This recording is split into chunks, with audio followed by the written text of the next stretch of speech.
Page 88. The Dark Sky. They didn't find much left from the toy workshop.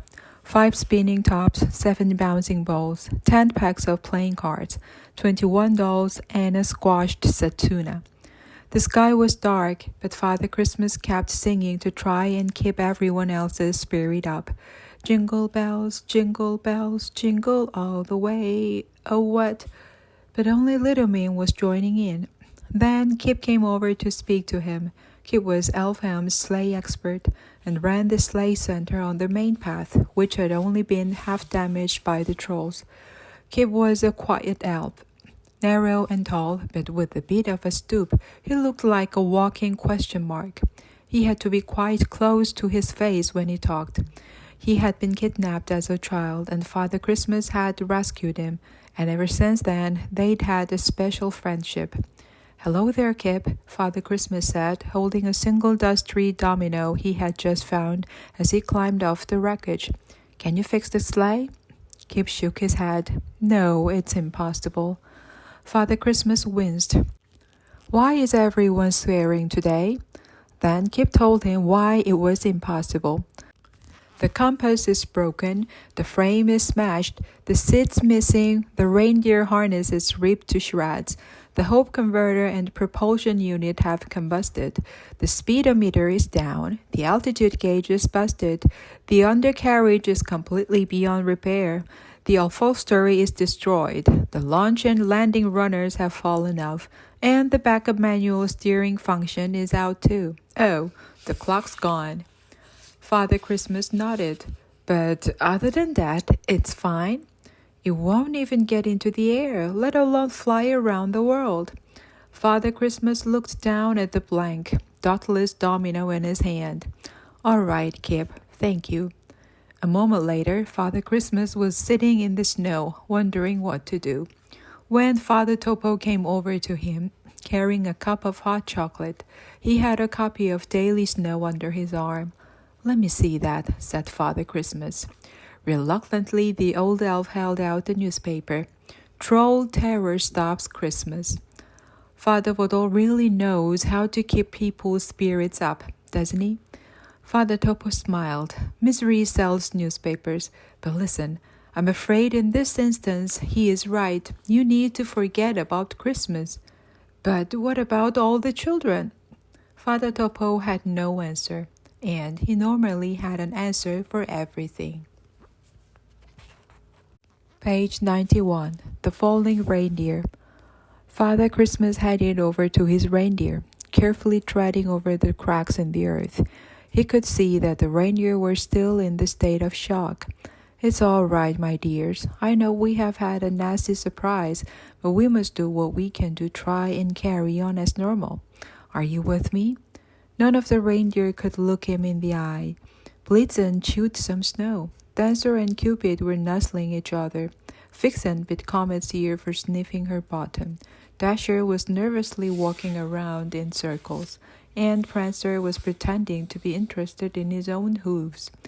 "Now we have no sleigh and nowhere near enough presents, but I'd like to try and cheer up as many human children as possible. I will just need one of you, just to ride on your back. It is going to be a tough night, so I need someone who believes we can do this." The reindeer all looked at each other, then at Father Christmas. Prancer's eyes said, "You must be joking." But then, to Father Christmas' joy, Blitzen stepped forward. "You are a true friend, Blitzen," he whispered in his ear as he tried to climb on the reindeer. He hadn't been ridden on reindeer's back for years, so he had lost the neck and fell headfirst in the snow on the other side. Comet did a little reindeer giggle, but Father Christmas was second time lucky. "There, easy," he said. Father Christmas looked at the sky and searched for signs of the northern lights. He needed to get high enough into the sky to cover himself with the northern lights, with all those particles of magic and hope that fill the air at Christmas. Then magic would happen. Time would stop. It was Christmas Eve, so the sky should have been filled with green and blue and pink light, but there was nothing. Nothing but darkness and the moon and the stars. The sky was still just an ordinary sky. He pulled out his pocket watch. It was ticking forward. It was 10 minutes to almost bedtime. There is no impossible. Come on, Blitzen, we can do this. Let's go find the northern lights. Blitzen began gallop. He galloped and galloped and galloped. He was the strongest and second fastest after Dasher of all the reindeer, and they were going very fast across the ground, jumping over the large cracks and debris that the troll had caused. Then Father Christmas leaned forward and held on to his antlers. Right, Blitzen, fly. Fly now. You can do it. Fly, fly, fly. Blitzen was trying. There was no doubt about that, but trying and flying are two different things.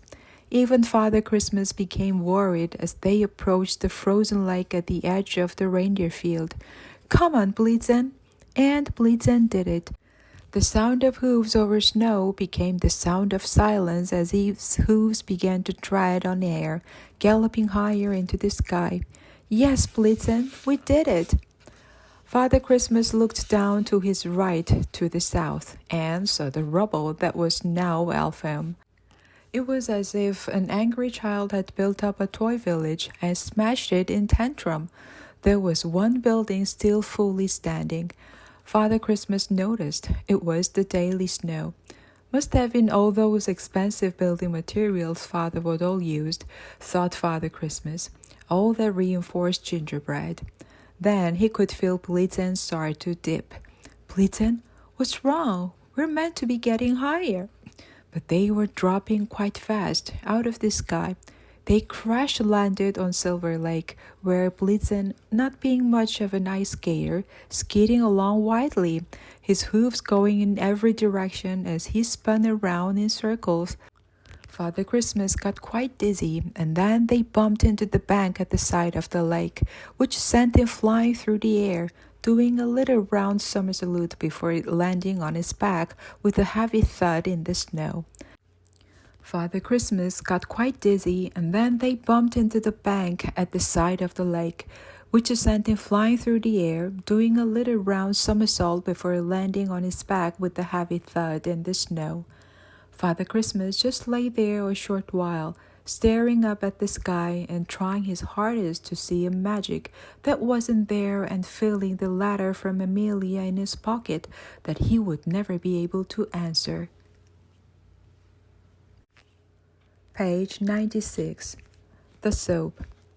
The workhouse was a very large, sinister-looking place made of gray stone. It stood on its own on one side of the street, as if other buildings were too scared to go near it. There was a large metal gate and a grim, murky green front door. It sat under dark clouds and looked like a huge prison. "Thank you, Officer Pry. I can take you from here," Mr. Creeper said. He handed Officer Pry some money. "Oh, thank you, sir. Thank you." Officer Pry looked at Amelia. "Now, do as good Mr. Creepers tell you." "I don't belong here," Amelia shouted at the policeman as the gate closed like hope behind her. Mr. Creeper dragged her into the workhouse. "No one belongs here," he said, scratching his broken nose. "That's the whole point." A woman was there to greet them, dressed in a blue cotton dress. She was short and thin and had a large chin. She looked as though she was sucking a lemon. Her nose sniffed at Amelia with disgust. "The new arrival, Mrs. Sharp. What is this filthy thing?" "Speak," Mr. Creeper said, jabbing Amelia with his cane. "My name is Amelia." "Amelia?" asked Mrs. Sharp. "Like ameliorate? That means to make something better. And I dare say we'd be better off without you." Then she laughed a low little laugh that followed Amelia inside like a ghost of lost happiness. However bad the workhouse looked from the outside, nothing could compare to what it was like inside. It was a place of sharp angles and hard edges, a place of corridors and dormitories and workrooms. The walls were all painted in a kind of dark brown, which was the gloomiest color Amelia had ever seen, and made her heart feel heavy just looking at it. A weak old man with a sad face was painting over the wall with exactly the same color. Amelia looked at the paint can and saw the label, gloomy brown paint. There was absolutely nothing about the place that suggested it was Christmas Eve. The work never ends here, Mr. Creeper said, enjoying the idea. I will leave her with you, Mrs. Sharp. Then he turned to Amelia. I must go home. I have the chimney sweep coming. He is so much better than the last one I had. Vulgar little creature she was. And then he was gone, and Amelia was left with Mrs. Sharp. Right then, Mrs. Sharp said, bath time. They arrived at a wooden door with paint peeling off it like scabs. Mrs. Sharp opened it to reveal a large cold room with a tub in the middle of it and an atlas of damp patches on the walls. Mrs. Sharp made sure Amelia had the coldest bath of her life, which even her tears couldn't warm. Then Mrs. Sharp handed her something that looked like a sack. What's that? Asked Amelia. Mrs. Sharp shook her head. There are no questions in the workhouse. But by now Amelia had worked out that the bundle in her hands wasn't a sack. It was clothes. She put on the horrid baggy uniform. It's itchy. Mrs. Sharp nodded as she roughly used a comb to untangle Amelia's hair. Stop that! Amelia shouted. Get off me, you! Amelia wasn't really thinking. She was tired and weak and sad, and having the worst day of her life. And the next word just came out of her as her hair was being yanked. Monster! Mrs. Sharp was furious. She picked up the bar of soap out of the bath water and said, Open your mouth. No, said Amelia. You wretched girl, open your mouth or you'll be locked in the basement. Amelia opened her mouth, and nasty Mrs. Sharp rubbed the soap over Amelia's tongue.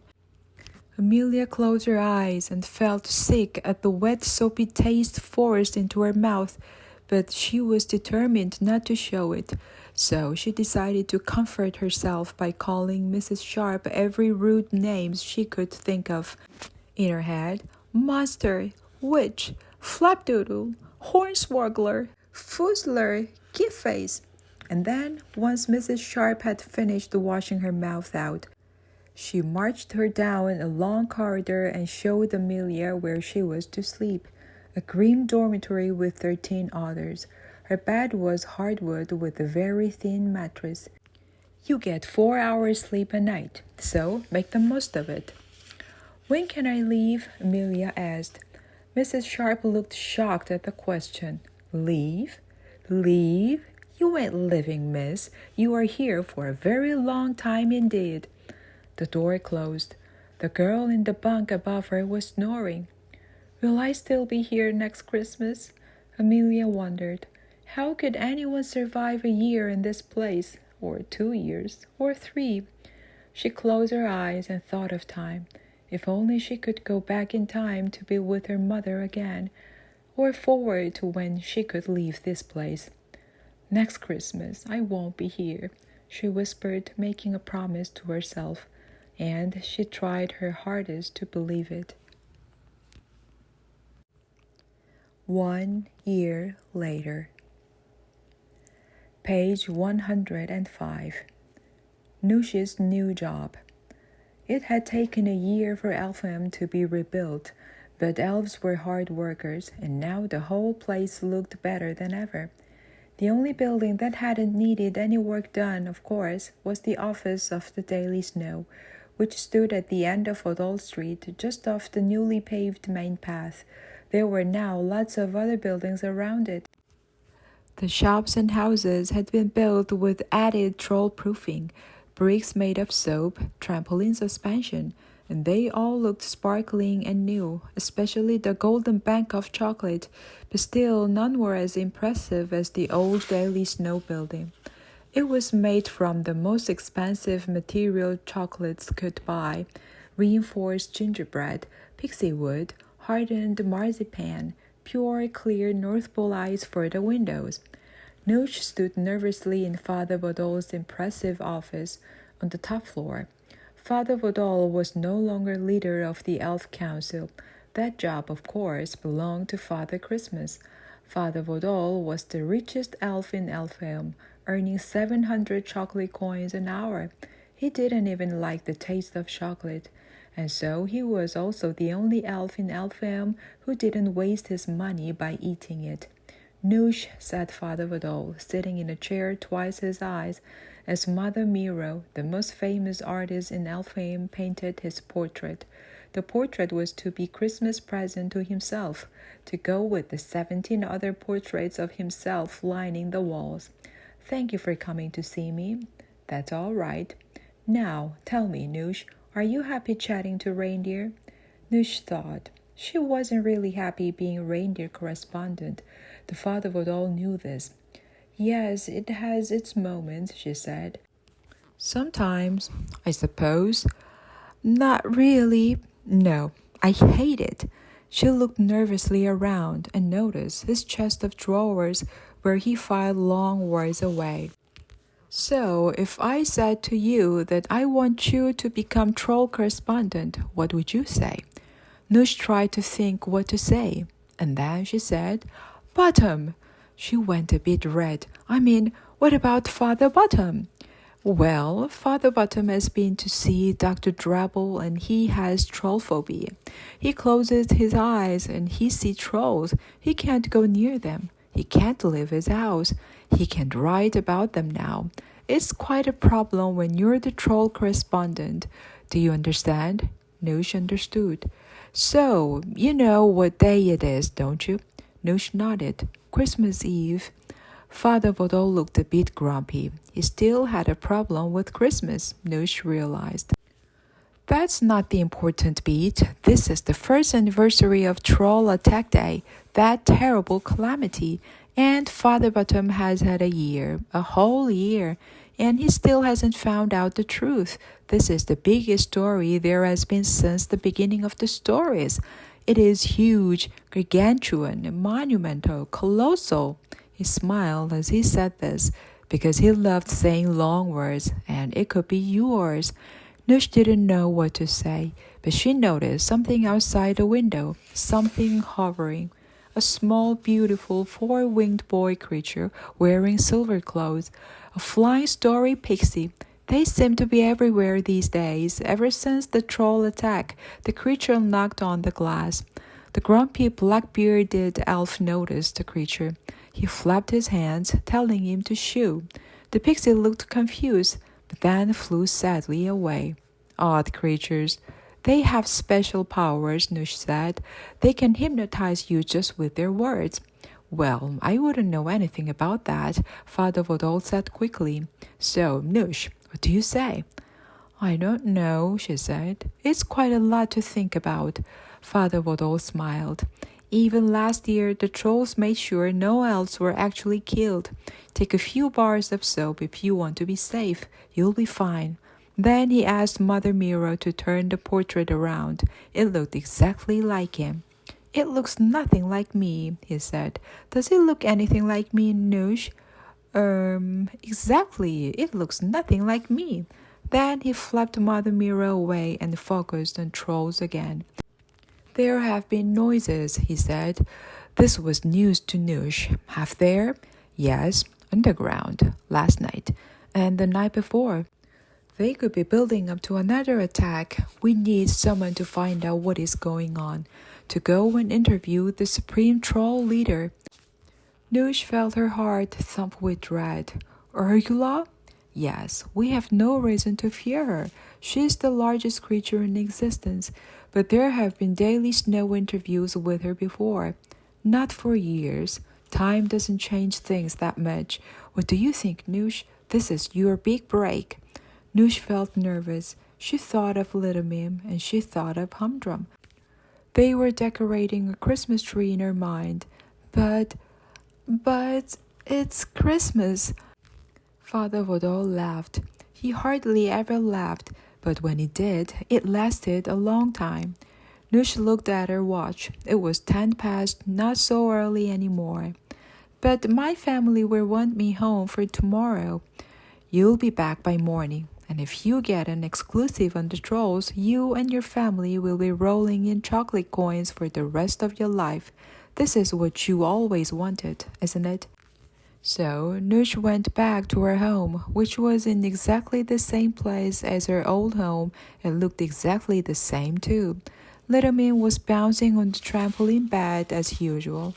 Humdrum was eating his gingerbread and jam in a hurry, as he was running a little late for the workshop on the most important day of the year. As always, he was fretting about pretty much everything there was to fret about.